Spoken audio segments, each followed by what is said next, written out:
Bonjour à tous, bienvenue dans cette deuxième vidéo qui vous expliquera comment bien démarrer dans Azure suite à l'acquisition de vos crédits, que vous soyez dans un contrat partenaire ou entreprise. Si vous avez souscrit au contrat entreprise via un partenaire de licence qui vous a vendu des crédits, la première étape consistera à créer une souscription sur le portail entreprise. Ensuite, vous pourrez aller sur Azure pour commencer à démarrer votre projet. Sur la deuxième possibilité, le contrat entreprise, ce coup-ci, c'est votre partenaire qui va gérer l'intégralité des étapes préalables à votre démarrage projet sur Azure. Sur le contrat entreprise, lorsque vous avez acquis des crédits auprès de votre partenaire de licence, vous allez avoir une première étape préalable qui consistera à vous connecter au portail ea.azure.com. Ce portail vous permettra de créer une souscription qui elle-même contiendra les éléments techniques relatifs à Azure.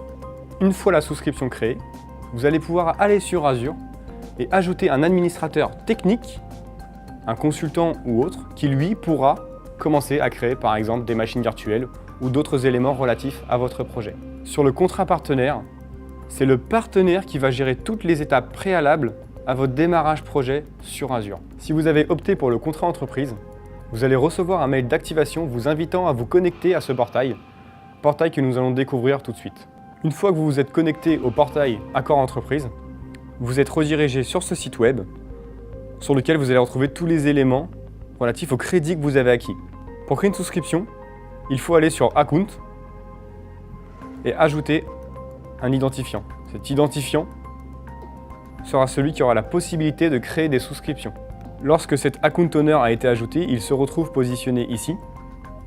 Il va falloir se reconnecter à ce portail avec cet identifiant si celui-ci est différent de celui pour lequel vous avez souscrit au crédit.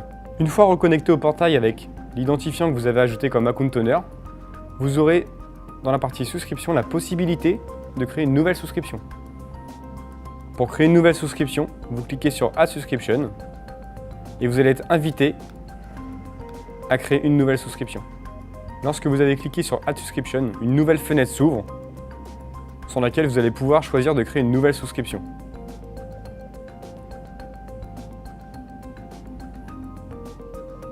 Il vous faut nécessairement cocher cette case pour spécifier que cette souscription sera associée à votre accord entreprise.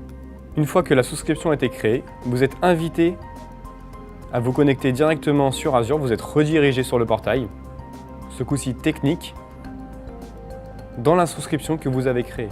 Une fois sur le portail Azure, vous allez pouvoir démarrer votre projet. Vous allez aussi pouvoir commencer à le personnaliser en fonction de ce dont vous avez besoin et des services que vous allez utiliser. Pour ce faire, retrouvez-nous dans notre prochaine vidéo.